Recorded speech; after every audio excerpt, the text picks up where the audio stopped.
নমস্কাৰ বন্ধু বান্ধৱীসকল, আজি আহকচোন খুব সহজতে বনাব পৰা ডিমৰ এটি সুন্দৰ ৰেচিপি বনাওঁ। প্ৰথমতে মই ডিমকেইটা কুকাৰত বইল কৰি ল'লোঁ। বইল কৰি লোৱাৰ পিছত মই ডিমকেইটা এনেদৰে মাজে মাজে ফালি দিলোঁ।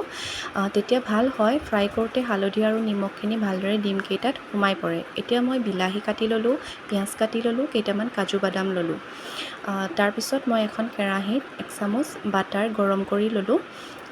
তাতে মই অকণমান হালধি গুড়ি আৰু অকণমান নিমখ দি ভালদৰে মিহলাই ল'ম। এয়া মিহলোৱা হোৱাৰ পিছত মই তাত ডিমকেইটা ফ্ৰাই কৰি ল'ম ধুনীয়াকৈ।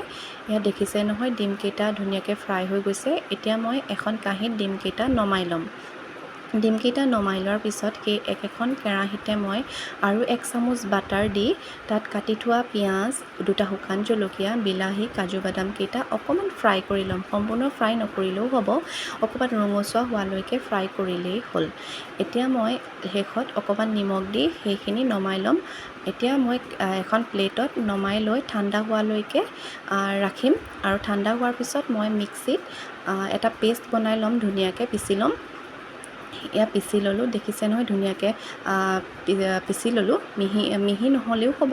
সেই একেখন কেৰাহীতে মই 1 চামুচ বাটাৰ দি তাত লং, ইলাচি, ডালচেনি দিলোঁ। তাৰপিছত 1 চামুচ আদা নহৰু পেষ্ট দিলোঁ।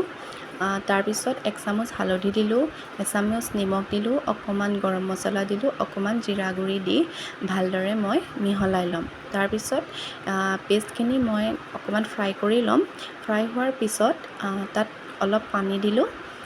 পানী দি ভালদৰে উতলাই ল'ম। এতিয়া এয়া দেখিছে নহয় উতল আহিছে। এতিয়া মই ফ্ৰাই কৰি থোৱা ডিমকেইটা ধুনীয়াকৈ ইয়াত দি দিম। এয়া দেখিছে নহয় ইমান ধুনীয়া এটা ৰং ওলাইছে।